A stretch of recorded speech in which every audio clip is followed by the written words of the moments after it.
Hello and a very warm welcome to everybody joining me for another installment of Inside SA Media, which is proudly brought to you by Tribox Media and Factfort. My name is Lungisnyakyo Onechia. So happy to do this with you one more time. Let's get into it.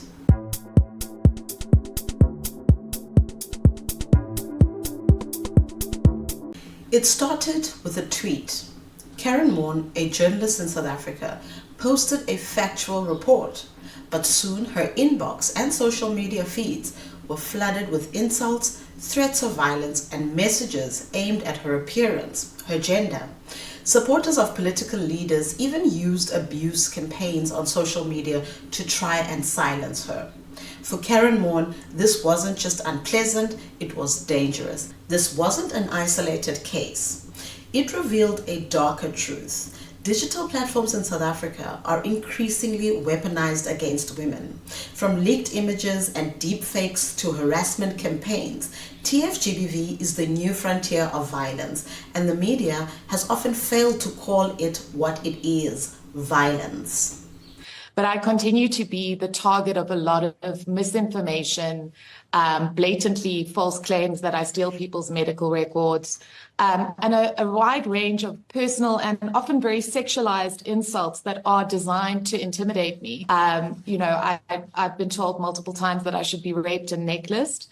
I have also been, said to drive a 3 million rand car, earn a 3 million rand salary, to be paid to write racist things, that I'm a racist propagandist, all of which is factually not founded on anything, but which in the realms of social media takes on a life of its own and is ultimately about rendering me at a point where I'm so psychologically disabled by these constant attacks. Technology-facilitated gender-based violence, or tfGBV, includes online harassment, cyberstalking, doxxing, image-based abuse like revenge porn, and digital threats. It doesn't just stay online though.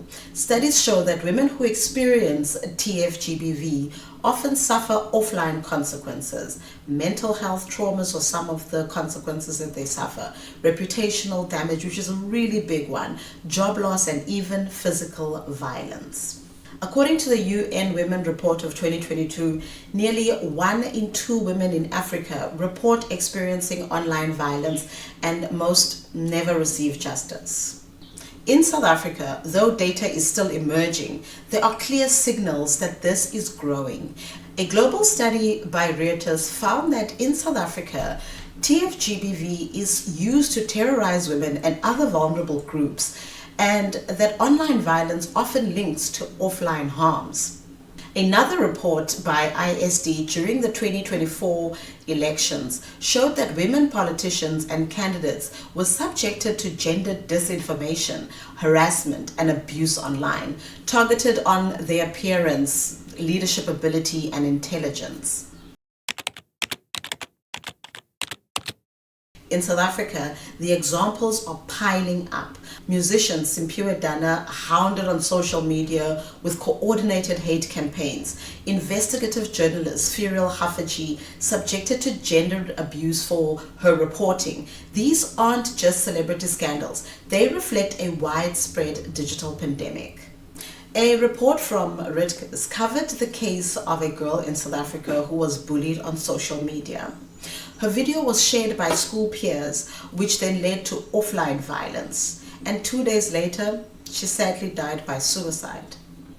A survey by the South African Human Rights Commission asked women from legal, academic, journalistic, and political backgrounds, and over 70% of them reported having been harassed or abused online. They've been body shamed, threats against their lives, and cyberbullied. Many say that they changed how they use social media because of it. During the 2024 South African elections, women political candidates faced gendered disinformation, which was aimed at undermining their credibility. Some content, even when it was false or defamatory, circulated broadly before any platforms or media could push back. But here's the problem. When these stories reach the media, they're often framed as gossip, scandal, or some kind of entertainment. Words like leaked nudes or sex tape scandal strip away the violence and make the victim appear complicit. Instead of holding perpetrators accountable, headlines often sensationalize women's suffering. The wrong framing to go with is celebrity nude leaks go viral. The right framing, of course, is non-consensual distribution of intimate images is gender-based violence. Part of the problem is silence. When abused women speak, many media outlets may treat their stories as some kind of sensational sidebar or drop them after the initial attention. For instance, the South African Human Rights Commission snapshot showed that many respondents had witnessed abuse of other women online, but few of these experiences were followed up by mainstream media investigations. The National Gender-Based Violence Study by the Human Rights Commission found that 33.1% of women aged 18 and above had experienced physical violence in their lifetime. Yet there is little equivalent data which is published regularly on the subject of the online aspect of gender-based violence. There are also examples of media sensationalism attached to this, which is when the media focuses only on the outrageous incident, right? Rather than the structural pattern or preventative solutions of the issue.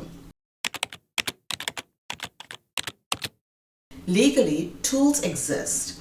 The Protection from Harassment Act in South Africa allows for protection orders that can cover online harassment, but enforcement is still weak. Many victims don't know their rights or fear the stigma attached to it, right?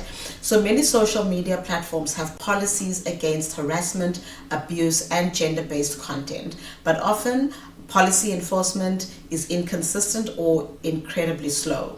Experts also point out that content that is not produced in English but rather in local languages is often overlooked, meaning that if your abuse was generated in isiXhosa or isiZulu or any other South African language other than English, it may be less moderated.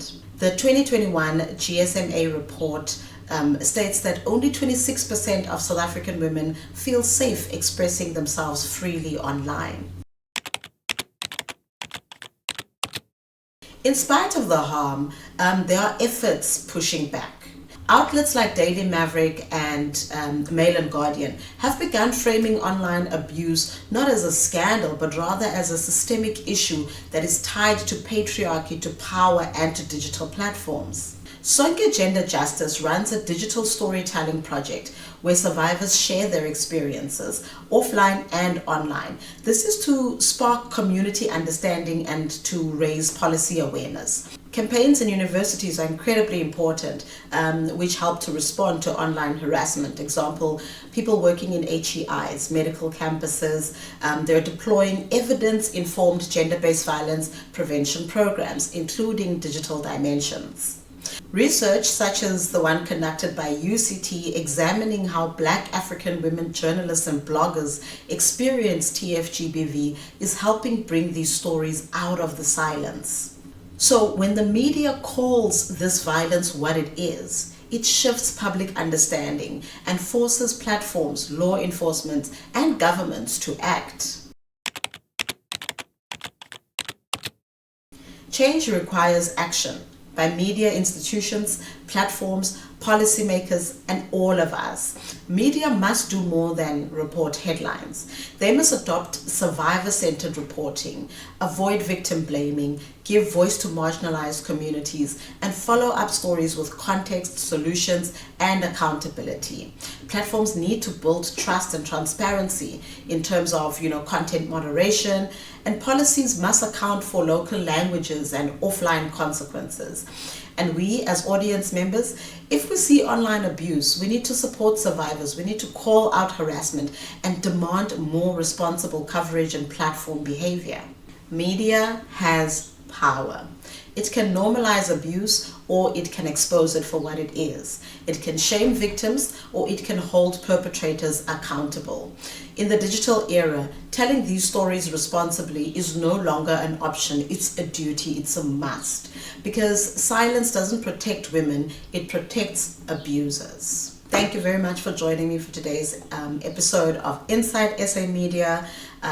This has been a very important episode to highlight something that is not often spoken about, which is technology-facilitated gender-based violence in South Africa. Please do join me next time as we continue to unpack the complex relationship between media and South Africa's democracy. From myself, Rings Nyankyo Onachia, it is goodbye.